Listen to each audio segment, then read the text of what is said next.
Sales budget, production budget. ल हेर है, म्यानुफ्याक्चरिङ कम्पनी भनेपछि के हुन्छ भने जस्तो एउटा बिस्कुट बनाउने कम्पनी भनेर सम्झिनु होला। मानौ बिस्कुट बनाउने कम्पनी छ भने पहिला उसले के गर्छ, मैले कति बेच्छु भन्ने कुरा प्लान गर्छ। मैले अब आउने 3 महिनामा कति बिस्कुट बेच्न सक्छु होला भनेर एउटा एस्टिमेट गर्छ। त्यसपछि त्यो अनुसार उसले बनाउनलाई एस्टिमेट गर्छ। अब कति बेच्न सक्छु भनेपछि त्यही अनुसारको बनाउनु पर्यो। र बनाउने कुरा एस्टिमेट गरिसकेपछि त्यो बनाउनको लागि के चाहिन्छ, त्यो बनाउनलाई गहुँको पिठो चाहिन्छ, गहुँ किन्न जानु पर्यो नि, गहुँको मैदा किन्न जानु पर्यो नि। त्यो बनाउनलाई चिनी हाल्नुपर्छ, अलिअलि गुलियो बनाउनु पर्यो, बिस्कुटलाई चिनी किन्न जानु पर्यो नि। यसरी र मेटेरियल कति चाहिन्छ भनेर हेर्नुपर्ने हुन्छ। त्यसलाई र मेटेरियल कन्जम्सन बजेट भन्छ। कन्जम्सनलाई युजेज पनि भन्न सक्छ। र मेटेरियल कन्जम्सन बजेट अथवा युजेज बजेट। प्रोडक्सन बजेट भनेको चाहिँ फिनिश गुड्स कति गर्ने भन्ने कुरा हो, सम्झिराख। यो चाहिँ फिनिश गुड्स हो। यहाँ गुड्स अब दुई प्रकारको हुने भयो स्टक। एउटा फिनिश गुड्सको स्टक हुन्छ, एउटा र मेटेरियल भन्ने हुन्छ। यो चाहिँ फिनिश गुड्स, फिनिश गुड्सको कुरा भयो। प्रोडक्सन यो चाहिँ र मेटेरियलको कुरा भयो। र मेटेरियल कति चाहिन्छ भन्ने कुरा भयो। यसमा चाहिँ र मेटेरियलको कुरा मात्रै आउँछ। यसमा चाहिँ र मेटेरियल चाहिँ कति चाहिन्छ भन्ने कुरा हेर्नु पर्यो। र मेटेरियलको चाहिँ निड क्वान्टिटी हेर्नु पर्यो, कति क्वान्टिटी हामीलाई आवश्यक पर्छ भन्ने कुरा हेर्नु खोजेको हो। त्यसैगरी अब यति आवश्यक पर्छ भनेपछि किन्न जानु पर्यो। र किन्न जाने बेलामा हामीसँग कति पहिल्यै छ कि अलिअलि बाँकी अथवा एक्स्ट्रा अलिअलि ल्याउनु पर्ने हो कि, त्यो कुरा सोच विचार गरेर ल्याउनु पर्यो नि। जति चाहिने हो ठ्याक्क त्यति नै किन्न जाने हो त। त्योभन्दा बढी किन्नुपर्ने हुन सक्छ, कम किन्नुपर्ने हुन सक्छ। किन कम किन्नुपर्ने हुन सक्छ? किनभने पोहोरकै सामान बाँकी पनि त हुन सक्छ नि हामीसँग। पोहोरकै मेटेरियल बाँकी छ भने त, पोहोरकै मेटेरियल बाँकी छ भने त धेरै किन्नु भएन अहिले। तर होइन, बढी किन्नु पर्ने हुन सक्छ, किनभने हामीले फ्युचरमा चाहिँ अलिकति सर्टेज हुन सक्छ कि भनेर स्टक राख्नु पर्ने हुन सक्छ। त्यस कारणले गर्दा र मेटेरियल पर्चेज बजेट बनाउनु पर्यो। र मेटेरियल पर्चेज बजेट। र यसमा चाहिँ पर्चेजको क्वान्टिटी र एमाउन्ट दुवै हेरिन्छ। र मेटेरियलको चाहिँ पर्चेज क्वान्टिटी र एमाउन्ट दुइटै हेरिन्छ। क्वान्टिटी एन्ड एमाउन्ट है दुईटा कुरा हेरिन्छ यसमा। कति क्वान्टिटीको ल्याउने र कति एमाउन्ट पर्यो त्यसको प्राइस सहित हेरेर एमाउन्ट हेर्नु पर्यो। क्वान्टिटी, प्राइस र एमाउन्टको कुरा हुन्छ यसमा। र त्यसपछि अब फ्याक्ट्रीमा सामान ल्याइसकेपछि काम गर्ने लेबर पनि चाहियो। काम गर्ने लेबरलाई काम गराउनु पर्यो। त्यसको लागि हामीले डाइरेक्ट लेबर आवर बजेट, कति घण्टा काम गर्नुपर्छ भन्ने कुरा छुट्याउनु पर्यो। पहिला कति घण्टा काम गराउनु पर्छ, लेबरहरू कति घण्टा चाहिँ गर्नुपर्छ भन्ने कुरा एस्टिमेट गर्नु पर्यो। त्यसपछि बल्ल हामी लेबर खोजेर ल्याएर उसलाई पैसा तिर्नु पर्यो। काम गरेपछि पैसा कति तिर्ने भन्ने कुरा नि हेर्नु पर्यो। डाइरेक्ट लेबर अथवा यसलाई डाइरेक्ट वेजेज पनि भन्छ। Direct wages budget. त्यसपछि बल्ल हामी पुरानो कुरामा फर्क्यौं, बल्ल हामी क्याश रिसिप्ट्स एन्ड पेमेन्ट बजेटमा पुग्यौं। त्यसपछि हाम्रो पुरानै कुरा आउँछ, cash receipt and payment budget. त्यसपछि बजेटेड इन्कम स्टेटमेन्ट। यो cash receipt and payment budget चाहिँ लगभग सेम भनेर सम्झ है। सेम, लगभग सेम नै हो। सेम नै हो, हाम्रो पहिलाको जस्तै सेम हो। मात्र यसमा नयाँ कुरा एक दुईवटा के थपिन सक्छ भने यसमा चाहिँ वेजेस भन्ने थपियो। पर्चेजमा हामीले पर्चेज र मेटेरियलको कुरा हेर्छौं, वेजेस थपियो र म्यानुफ्याक्चरिङ खर्चहरू थपिन्छ। यसमा थपिने भनेको एउटा त फ्याक्ट्री भित्रको खर्च थपियो के, म्यानुफ्याक्चरिङ खर्चहरू थपियो। अफिसको खर्च त सधैँ थियो, हामीले office, administrative, operating, selling, distribution भनेर राख्ने गरे हो नि त। अब के कुरा थपिन्छ त, म्यानुफ्याक्चरिङ भन्ने ओभरहेडहरू, म्यानुफ्याक्चरिङ एक्सपेन्सेसहरू पनि थपिन्छ। त्यो बाहेक अरू सबै कुरा सेम हो। र बजेटेड इन्कम स्टेटमेन्टको कुरा गर्दा चाहिँ यो चाहिँ हामीले भेरिएबल कस्टिङबाट बनाउनु पर्छ। भेरिएबल कस्टिङ अनुसार बनाउनु पर्छ। र बजेटेड ब्यालेन्स सिटको कुरा गर्दा नि सेम नै हो। सेम नै हो, एउटा पोइन्ट नयाँ आउँछ। सेम हो। यसमा नयाँ थपिने भनेको इन्भेन्ट्री दुई प्रकारको हुन्छ। इन्भेन्ट्री चाहिँ दुई प्रकारको हुन्छ, एउटा फिनिश गुड्सको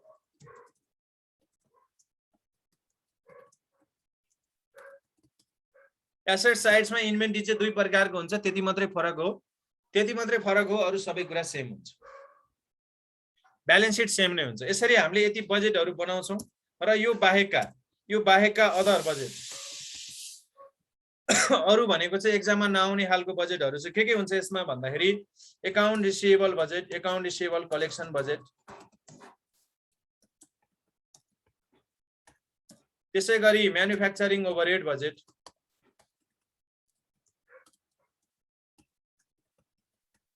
र त्यसैगरी cost of goods sold budget, operating expenses budget. यति चाहिँ हाम्रो एक्जाममा नआउने खालको अहिलेसम्म नआएको भनौं न, एकाउन्ट रिसिभेबल देखि यो तलको पार्ट, र एक्जाममा आउने पार्ट भनेको विशेष गरी सेल्स बजेट खासै सोध्दैन, गिभन नै भइहाल्यो त्यो सेल्स त, प्रोडक्सन बजेट देखि लिएर ब्यालेन्स सिट सम्मको कुरा सोध्ने हो। र यो लेबर पनि सधैँ सोध्ने होइन, यो गिभन पनि हुन सक्छ वेजेसको रूपमा, लेबर चाहिँ गिभन पनि हुन सक्छ, सोध्न नि सक्छ। हामीले प्रोडक्सन र र मेटेरियल अनि क्याश बजेट अनि इन्कम स्टेटमेन्ट र ब्यालेन्स सिट चाहिँ बनाउनु पर्यो।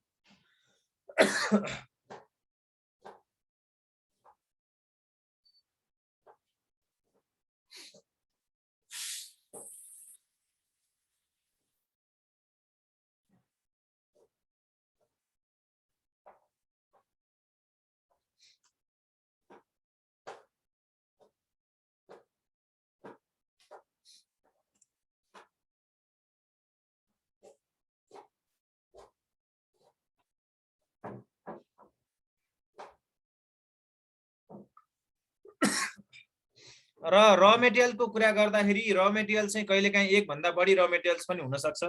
जस्तो अघि मैले एक्जाम्पल दिएँ, बिस्कुट बनाउनलाई एउटा त गहुँ चाहियो, एउटा चिनी चाहियो, गहुँ र चिनी दुईटा मेटेरियल चाहियो भने त्यो त दुईटा भयो। हो यसरी एक भन्दा बढी मेटेरियल पनि हुन सक्छ। अब यो सेल्स बजेटको कुरा त मैले सायद फर्स्टमा एकचोटि भनेको थिएँ होला, एकचोटि म फर्स्टमा गएँ, त्यही नै हो सेल्स बजेट, यही नै हो है सेल्स बजेट चाहिँ।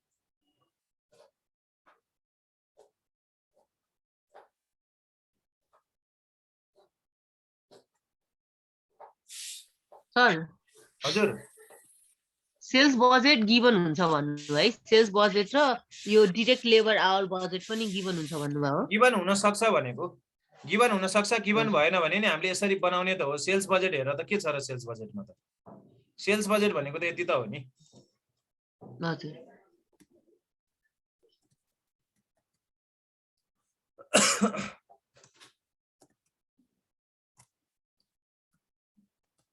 सेल्स बजेट चाहिँ अब एक्स्ट्रा 2 महिना हुन्छ। एउटा कुरा यो म्यानुफ्याक्चरिङ कम्पनीमा चाहिँ एक्स्ट्रा 2 महिना हुन्छ है। एक्स्ट्रा महिना एउटा मात्रै हामी युज गर्ने गरेका थियौँ नि, अब एक्स्ट्रा महिना 2 वटा हुन्छ, त्यो कुरा नि सम्झिराखौँ। एक्स्ट्रा महिना भनेर 2टा महिना दिन्छ, तल 2टा महिना एक्स्ट्रा हुन्छ। र यो भयो सेल्स बजेट, यसमा खासै केही कुरा छैन। अब हाम्रो दोस्रो बजेट भनेको पर्चेज बजेट होइन, अब हाम्रो प्रोडक्सन बजेट हुन्छ। प्रोडक्सन बजेट एकैछिन है त, म यसैलाई मोडिफाई गरिदिन्छु। प्रोडक्सन बजेटमा के हुन्छ भन्ने कुरा म यसैलाई मिलाइदिन्छु।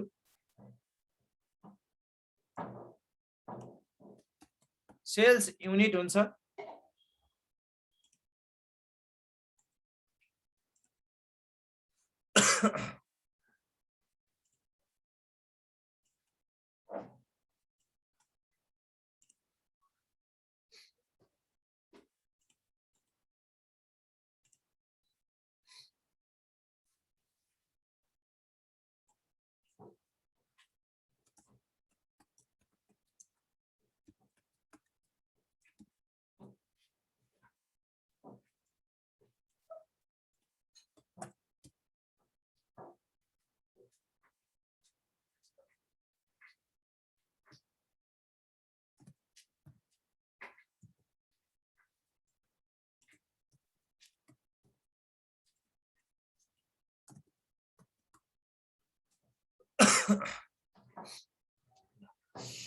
त्यसपछि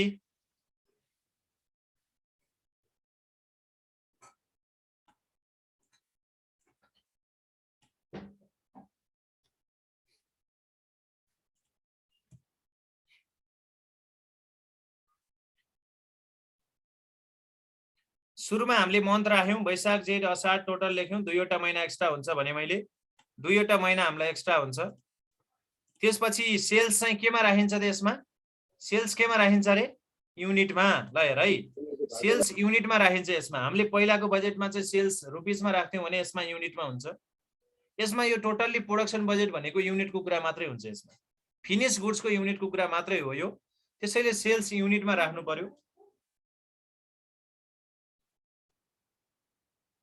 र क्लोजिङ स्टकको लागि हामीलाई थाहा छँदैछ हामीले इन्भेन्ट्री पोलिसी बन्ने गरेको थियौं इन्भेन्ट्री पोलिसी पढ्ने गरेको त हो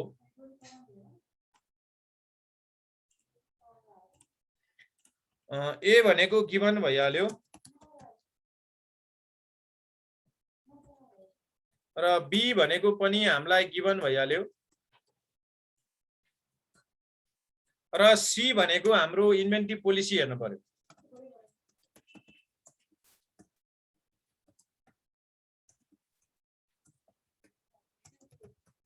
र एउटा कुरा इन्भेन्ट्री पोलिसीको कुरा गर्दा म्यानुफ्याक्चरिङ कम्पनीमा आइसकेपछि ध्यान दिनुपर्ने कुरा के हुन्छ भने इन्भेन्ट्री पोलिसी दुई प्रकारको हुन्छ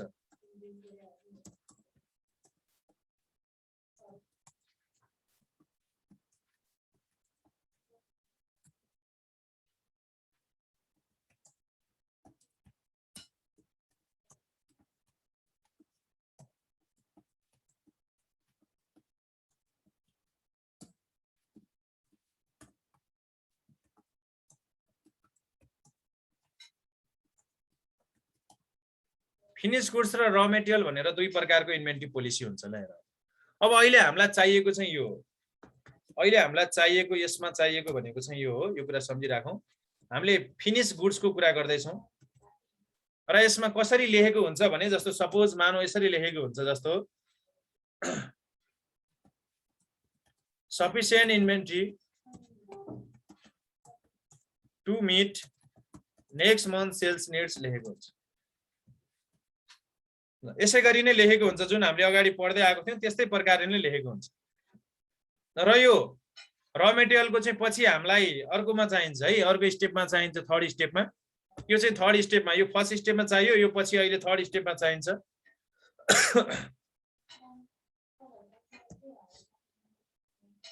अहिले हामीले यसलाई हेर्दै छौं दुईवटा पोलिसी मात्रै यसलाई हेर्दै छौं र यो पोलिसी अनुसार हामीले सेल्सबाट राख्ने हो जसरी हामीले अरु बेलामा कस्ट कुशलबाट राख्थ्यौं यसमा चाहिँ सेल्सबाट राख्ने हो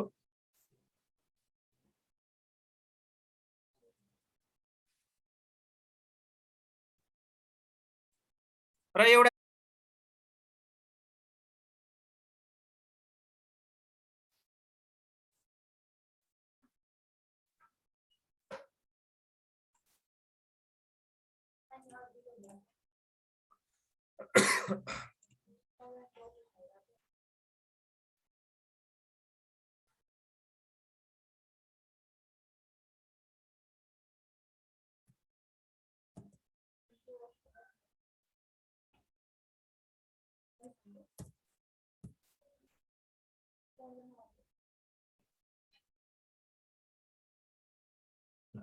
हामीले यसरी सेल्स युनिटबाट इन्भेन्ट्री पोलिसी पढेर त्यो अनुसार क्लोजिङ बनायौं र क्लोजिङ राख्दाखेरि राख्दै यसरी हामीले नेक्स्ट मन्थबाट राख्दै गइसकेपछि एउटा जुन एक्स्ट्रा महिनाको पनि राख्नु पर्ने हुन्छ तल त्यही भएर यो दुईटा दिएको हो एउटाको यसबाट यसमा राख्नको लागि र ओपनिङ भनेको हामीलाई थाहा छँदैछ क्लोजिङलाई एक एक स्टेप तल झार्ने हो र फर्स्टको जुन वाट भन्ने हुन्छ त्यसमा ब्यालेन्स सिटबाट ल्याउने हो ब्यालेन्स सिटबाट ल्याउँदाखेरि एउटा कुरा ध्यान दिउँ है अब ब्यालेन्स सिटबाट ल्याउँदाखेरि ब्यालेन्स सिट भित्र कस्तो तरिकाले दिएको हुन्छ भन्ने कुरा ब्यालेन्स सिट भित्र कस्तो तरिकाले दिएको हुन्छ भने त्यहाँनिरबाट ध्यान दिनु पर्यो ल्याउँदाखेरि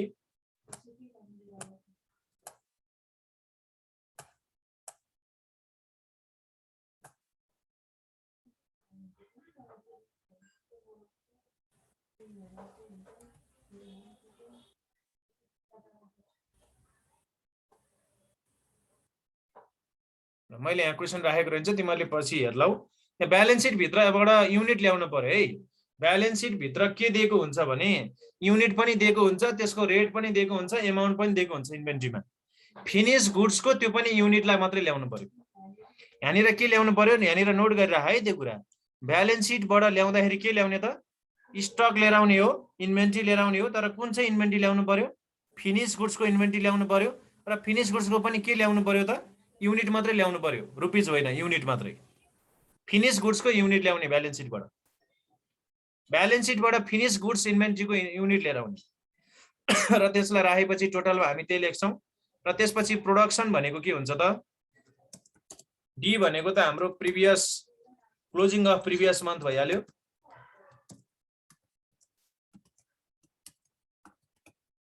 यो डी भयो। र ई भनेको चाहिँ हाम्रो B plus C minus D.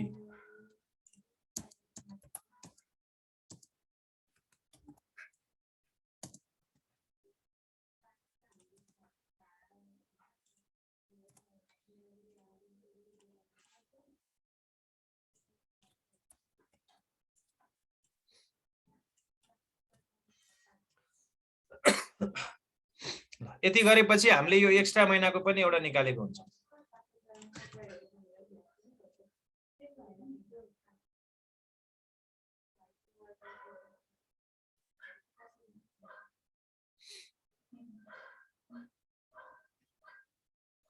बुझ्यौ? यो प्रोडक्सन बजेटको कुरा बुझ्यौ? हजुर सर।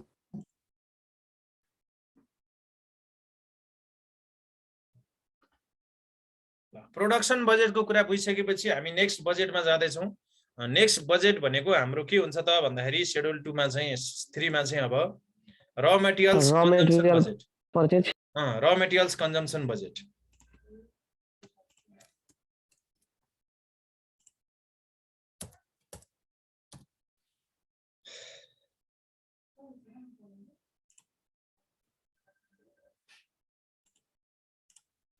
र मेटेरियल्स शेड्युल 3 मा चाहिँ बनाइदिउँ र मेटेरियल्स कन्जम्सन बजेट भनेर।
कहिलेकाहीँ मेटेरियल दुई थरी हुन्छ, त्यही भएर मैले दुईटैको लागि फर्मेट बनाइदिन लायो हो। कहिलेकाहीँ मेटेरियल ए मेटेरियल बी भन्ने दुई थरी हुन सक्छ के। मेटेरियल ए मेटेरियल बी दुई थरी भयो भने त त्यसरी बनाउनु पर्यो नि।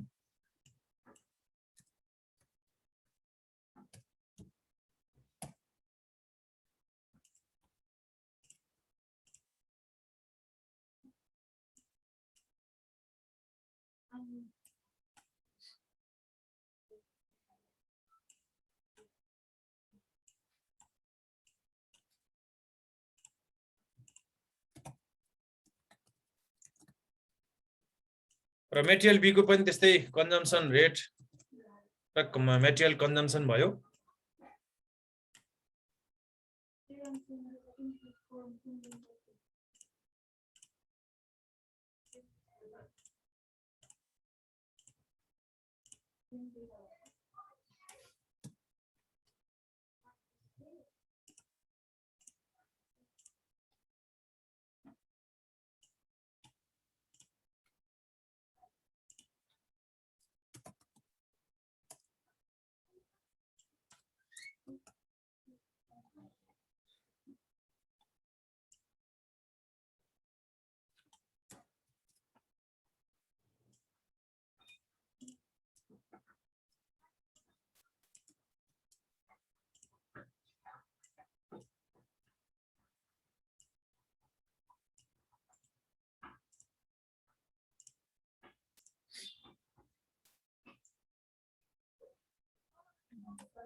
प्रोडक्सन युनिट भनेको हाम्रो अघिल्लो स्टेपको भइहाल्यो।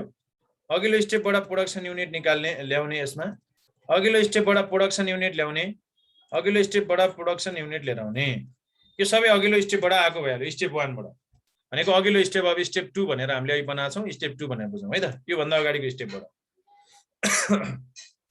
ए भनेको गिभन भइहाल्यो र बी भनेको हाम्रो प्रोडक्सन बजेटबाट आउँदो रहेछ। र अब यसमा सी पनि गिभन हुन्छ। सी भनेको गिभन भयो। कन्जम्सन रेट भनेको चाहिँ के हो भने एक प्याकेट बिस्कुट बनाउँदा कति क्वान्टिटी चाहिँ मेटेरियल चाहिँ मैदा युज हुन्छ त? कति क्वान्टिटी मैदा युज हुन्छ होला एक प्याकेट बिस्कुटमा? जस्तो मानौ एक प्याकेट बिस्कुट बनाउँदाखेरि 1.5 केजी मैदा युज हुन्छ भने, मानौ 1.5 केजी मैदा युज हुन्छ भने यो चाहिँ 1.5 भनेर यहाँ राख्नु पर्यो क्या। यसरी 1.5 केजी युज हुन्छ पर प्याकेट क्या, पर युनिट, पर फिनिश गुड्स कति हुन्छ भन्ने कुरा हेर्नु पर्यो। त्यसैले यहाँ कन्जम्सन रेट भन्नाले के बुझ्नुपर्छ त? जस्तो कन्जम्सन रेट दिँदाखेरि कसरी दिन्छ भने यसरी दिन्छ, each unit of finish goods needs 1.5 KG of material ए भन्छ के। यसरी दिन्छ के, मानौ यो यसरी दिन्छ भने एउटा सपोज गरौँ, फेरि सधैँ यसरी नै दिन्छ भन्नु खोजे होइन। यो 1.5 भनेको ठाउँमा जति पनि हुन सक्छ त्यो कुरा चाहिँ बुझ्नु। इच युनिट अफ फिनिश गुड्सलाई कति चाहिन्छ भन्ने कुरा दिन्छ हो, त्यो राख्नु पर्यो। यसमा त्यो राख्दै जानु पर्यो, सबैमा सेम राख्ने, टोटल जोड्ने होइन नि, सेम राख्ने टोटलमा नि त्यही राख्ने हो। र यो राखिसकेपछि अब यो डी भन्ने कोलम चाहिँ हामीले कसरी निकाल्छौँ त भन्दा यो बी इन्टु सी गरेर निकाल्छौँ। बी इन्टु सी गरेर डी भन्ने कोलम चाहिँ कसरी निकाल्छौँ रे? बी इन्टु सी गर्दै यहाँ राख्ने, मल्टिप्लाई गरेर राख्ने। अब मल्टिप्लाई गरेर राख्ने। त्यसै गरी अब हामीसँग दुईटा मेटेरियल छ भने सधैँ दुईटा हुन्छ भन्न खोजे होइन नि। कहिलेकाहीँ एउटा मात्रै छ भने यति बनाएपछि पुग्यो एउटाको लागि मात्रै। अब दुईटा छ भने मात्रै दुईटा बनाउने हो, यता छपेको हो दुईटा हुन सक्छ भनेर कहिलेकाहीँ सधैँ हुन्छ भन्न खोजेको होइन। र अर्कोको पनि यसै गरी दिन सक्छ, मेटेरियल बी को पनि यसै गरी भन्न सक्छ। मेटेरियल बी को चाहिँ जस्तो भन्यो, each unit of finish goods needs, मानौ यसमा चाहिँ जस्तो 0.5 केजी भन्यो रे, ल 0.5 केजी अफ मेटेरियल बी भनेको यो चाहिँ मानौ चिनी होला। एक प्याकेट बिस्कुटलाई आधा केजी चिनी चाहिन्छ भन्यो भने त्यो चाहिँ 0.5 केजी अफ मेटेरियल बी चाहिन्छ भन्यो भने यसमा अब यसरी 0.5 केजी राख्नु पर्यो। केजी नै हुन्छ भन्ने होइन, कहिलेकाहीँ केजीको सट्टा लिटर होला, मिटर होला, युनिट नै पनि होला, युनिट होला, यस्तै एउटा केही क्वान्टिटी दिएको हुन्छ। केही नभनेन भने युनिट भए पनि दिएकै हुन्छ, युनिट भनेर दिन पनि सक्छ। 1.5 युनिट अफ मेटेरियल भन्न पनि सक्छ है। फेरि केजी नै हुन्छ भन्न खोजे होइन सधैँ। र यो ई पनि के भयो त, गिभन भइहाल्यो। यो क्वेसनमा गिभन हेरेर राख्ने। र लास्टमा एफ पनि त्यही मल्टिप्लाई, बीले नै मल्टिप्लाई गर्ने हो, बी इन्टु ई गर्ने। यही प्रोडक्सन युनिटले नै मल्टिप्लाई गर्ने हो फेरि पनि, किनभने फिनिश गुड्स त एउटै हो नि त। मेटेरियल दुईटा भए पनि फिनिश गुड्स त एउटै हो। फेरि एउटै बिस्कुट बनाउनलाई मैदा र हामीलाई चिनी चाहिएको हो भन्ने कुरा बुझ्नु पर्यो। र सधैँ दुईटा मेटेरियल हुन्छ भन्न खोजेको होइन, कहिलेकाहीँ एउटा मात्रै मेटेरियल हुन पनि सक्छ। यसरी हामीले र मेटेरियल कन्जम्सन बजेट भनेको मल्टिप्लाई गर्ने काम मात्रै हो। प्रोडक्सन युनिटलाई र मेटेरियलको जुन कन्जम्सन रेटले मल्टिप्लाई गर्ने।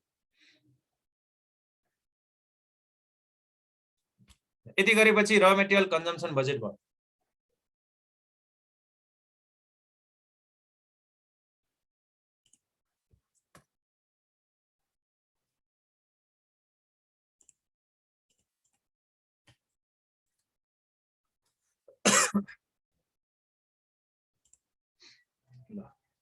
यहाँसम्मको बजेटलाई हेरौँ, त्यसपछि भोलि हामी यसलाई कन्टिन्यू गरौँला। र यो अगाडिको पार्टहरू चाहिँ कम्प्लिट गरौँ है। त्यो नन म्यानुफ्याक्चरिङ तिरको पार्ट अब सबै कम्प्लिट गरौँ। ओलिज गोल्ड तिरको बुकको क्वेसन नम्बर 14 सम्म र ओलिज गोल्डको मैले अघि भनिसकेको थिएँ अस्ति 2018 2017 2016 2016 मेकअप 2015 यिनीहरूको क्वेसन हेरेर म अब दुईटा क्वेसन कसरी चिन्ने भन्ने कुराहरू पनि सिकाउँला। यो म्यानुफ्याक्चरिङ हो कि नन म्यानुफ्याक्चरिङ हो हामीले हेर्ने बित्तिकै चिनिहाल्छौँ त्यो क्वेसन र त्यसलाई प्र्याक्टिस गर्ने। बाँकी बजेटलाई भोलि हामी यसको कन्टिन्यू गर्छौँ। प्र्याक्टिस चाहिँ अलिकति कम भइरहेछ जस्तो लाग्छ। प्र्याक्टिसलाई सकेसम्म अलिकति बढाउँ है त।